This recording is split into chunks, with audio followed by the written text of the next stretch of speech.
Kerala drama workers welfare association 2026 പ്രതിഭാ പുരസ്കാരം വേട്ടക്കുളം ശിവാനന്ദന്. Kerala drama workers welfare അസോസിയേഷനുമായി ബന്ധപ്പെട്ട വിഷയങ്ങൾ വാർത്താ സമ്മേളനത്തിൽ പ്രസ്താവിക്കുകയാണ് കേരള ഡ്രാമ വർക്കേഴ്സ് അസോസിയേഷൻ്റെ ഭാരവാഹികൾ. അവരുടെ വിശദാംശങ്ങളിലേക്ക്. 1992 ഈ സംഘടന രൂപീകരിക്കുന്നത്. പ്രൊഫഷണൽ നാടകരംഗത്തിൻ്റെ സമൃദ്ധമായ ഒരു കാലഘട്ടത്തിൽ എല്ലാ ദിവസവും 2 നാടകങ്ങൾ കളിച്ചുകൊണ്ടിരുന്ന ഒരു സമയത്ത് കൊല്ലം ചൈതന്യ എന്ന് പറയുന്ന നാടക ട്രൂപ്പ് ഇവിടെ അമരവളയിൽ വെച്ച് 2ാമത്തെ പരിപാടിക്ക് പോകുമ്പം അപകടത്തിൽപ്പെടുകയും അതിലെ നടനും സംവിധായകനും സംഘാടകനുമായ ചൈതന്യ ഉദയകുമാർ മരിക്കുകയും സമിതിയിലുള്ള മുഴുവൻ ആളുകൾക്കും വളരെ ഗുരുതരമായിട്ടുള്ള പരിക്ക് പറ്റുകയും ചെയ്തു. അന്നുവരെ തിരുവനന്തപുരത്ത് മെഡിക്കൽ കോളേജിൽ അഡ്മിറ്റ് ചെയ്തു. സീസൺ സമയമാണ്. മിക്കവാറും സമിതികളൊക്കെ രാവിലെ മെഡിക്കൽ കോളേജിൽ വന്നു. എന്തു ചെയ്യണമെന്ന് ഒരു ബോധ്യവുമില്ല. ആ മെഡിക്കൽ കോളേജിൻ്റെ മരത്തിൻ്റെ തണലിൽ നിന്നുകൊണ്ട് അന്നത്തെ പ്രൊഫഷണൽ രംഗത്തെ അതികായന്മാരായിട്ടുള്ള പ്രവർത്തകർ രൂപം കൊടുത്തതാണ് Kerala drama workers welfare association. ഇന്ന് 34 വർഷങ്ങൾ കഴിയുന്നു. എല്ലാ വർഷവും ഒരു പ്രതിഭാ പുരസ്കാരം സംഘടന കൊടുക്കാറുണ്ട്. ഇത്തവണത്തെ പ്രതിഭാ പുരസ്കാരം നാടക നടനും സംവിധായകനും സംഘാടകനുമായ തിരുവനന്തപുരം കേരള തിയേറ്റേഴ്സിൻ്റെ സംഘാടകൻ വേട്ടക്കുളം ശിവാനന്ദനാണ് ലഭിച്ചിരിക്കുന്നത്. ജൂൺ 23 തിരുവനന്തപുരത്ത് മെയ് 23 തിരുവനന്തപുരത്ത് കാർത്തിക തിരുനാൾ ഓഡിറ്റോറിയത്തിൽ വെച്ച് നടക്കുന്ന സംഘടനയുടെ 31ാം സംസ്ഥാന സമ്മേളനത്തിൽ വെച്ച് തിരുവനന്തപുരത്തിൻ്റെ ആരാധ്യനായ മേയർ അഡ്വക്കേറ്റ് VV രാജേഷ് ഈ പുരസ്കാരം അദ്ദേഹത്തിന് സമ്മാനിക്കും. അന്ന് രാവിലെ 10 മണിക്ക് പ്രസിഡന്റ് വൈക്കൽ മധുവിൻ്റെ അധ്യക്ഷതയിൽ കൂടുന്ന സമ്മേളനം ജനറൽ സെക്രട്ടറി ഉമേഷ് അനുഗ്രഹ സ്വാഗതം പറയും. ആരാധ്യനായ മേയർ അഡ്വക്കേറ്റ് VV രാജേഷ് സമ്മേളനം ഉദ്ഘാടനം ചെയ്യും. തുടർന്ന് സിനിമാ നടനും സംഗീത നാടക ക്ഷേമനിധി ബോർഡിൻ്റെ സെക്രട്ടറിയുമായിരുന്ന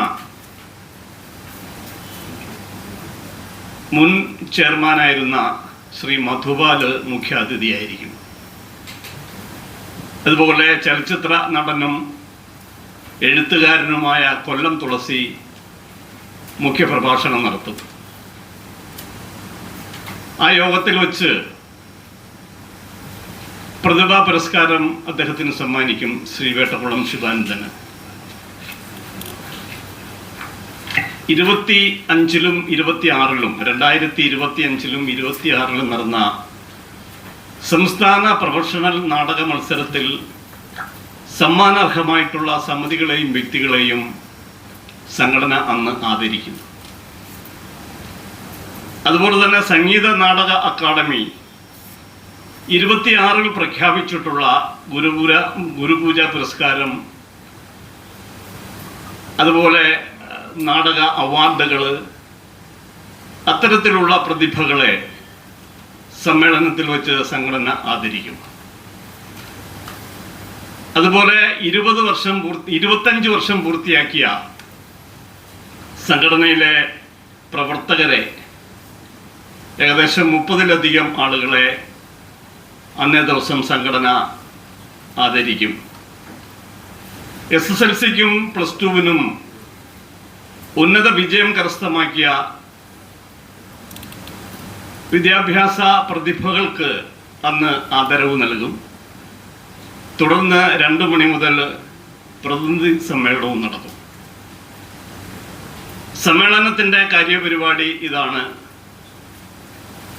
അതുപോലെ തന്നെ ഓസ്കാർ നോമിനേഷൻ കിട്ടിയ വാസു എന്ന ചലച്ചിത്രത്തിൽ അഭിനയിച്ച പരമേശ്വരൻ കുര്യാത്തിയെ സംഘടന അന്ന് ആദരിക്കും. സംഘടനയെക്കുറിച്ച് പറയുമ്പോൾ നിരവധി സമര പരിപാടികളിലൂടെ വളർന്നു വന്ന ഒരു സംഘടനയാണ്. 34 വർഷമായിട്ട് ഇത് പ്രവർത്തിക്കുന്നു. കേരളത്തിലെ നൃത്തനാടക പ്രവർത്തകരുടെ ആദ്യത്തെ സംഘടനയാണ് Kerala drama workers welfare association. നിരവധി സമരങ്ങൾ,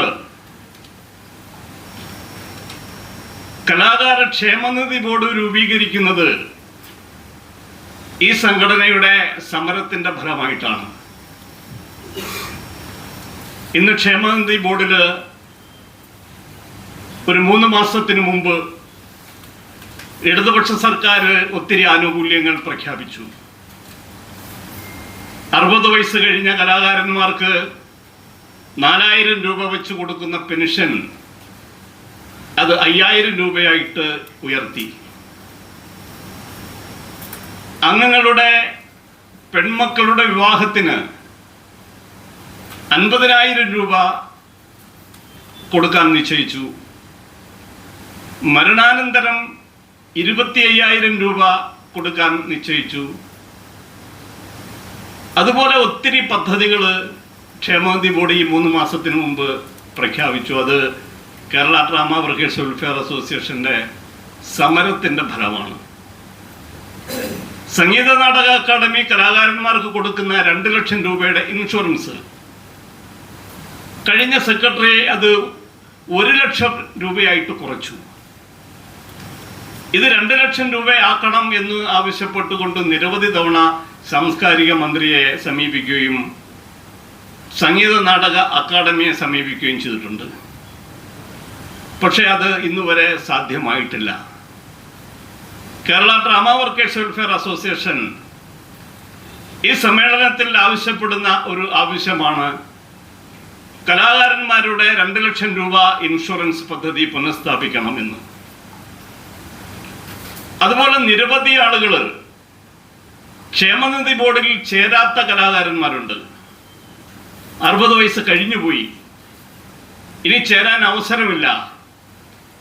അവർക്കൊരു അവസരം കൂടി കൊടുക്കണം എന്ന സംഘടനയുടെ ആവശ്യം കഴിഞ്ഞ ഗവൺമെന്റ് അത് നടപ്പിലാക്കിയിട്ടുണ്ട്. 60 വയസ്സ് കഴിഞ്ഞവർക്ക് ചേരാൻ സമയപരിധി വെച്ചുകൊണ്ട് ഒരു സമയം അനുവദിച്ചിട്ടുണ്ട്. സമരരംഗത്ത് സംഘടന നിൽക്കുന്ന മറ്റൊരു പ്രധാനപ്പെട്ട ആവശ്യം 10 മണി കഴിഞ്ഞിട്ട് കേരളത്തിൽ മൈക്ക് ഉപയോഗിക്കാനുള്ള അവകാശമില്ല. അത് കഴിഞ്ഞ കുറെ വർഷങ്ങളായിട്ട് ശക്തമായിട്ട് നടപ്പിലാക്കിക്കൊണ്ടിരിക്കുകയാണ്.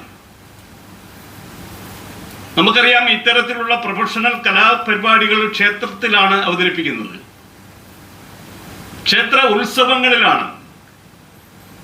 ഈ ഉത്സവത്തിന് ക്ഷേത്ര ചടങ്ങുകൾ അവസാനിക്കണമെങ്കിൽ തന്നെ 9 മണി കഴിയും.